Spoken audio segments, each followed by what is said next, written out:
అంటే బాధ అనేది వాళ్ళ మటుకు వచ్చేంత వరకు వేరే వాళ్ళ బాధ వాళ్ళకు అర్థం కాదు. కానీ ఈరోజు నీ ఉదయకాలపు వేళలో నువ్వలా లేవు.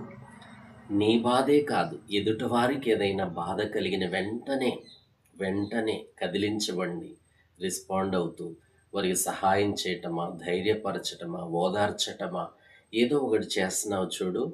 దేవుడు నీకెంత మంచి మనసిచ్చాడు. నువ్వు చాలా మంచిదానివి. నువ్వు చాలా మంచివాడు.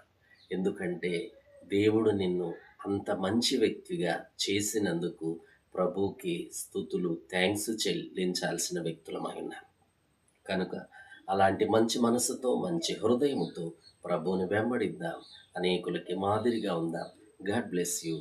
దేవుడి మాటలు ఆశీర్వదించును గాక. ఆమేన్. నచ్చితే లైక్ చేయండి. ఆమేన్.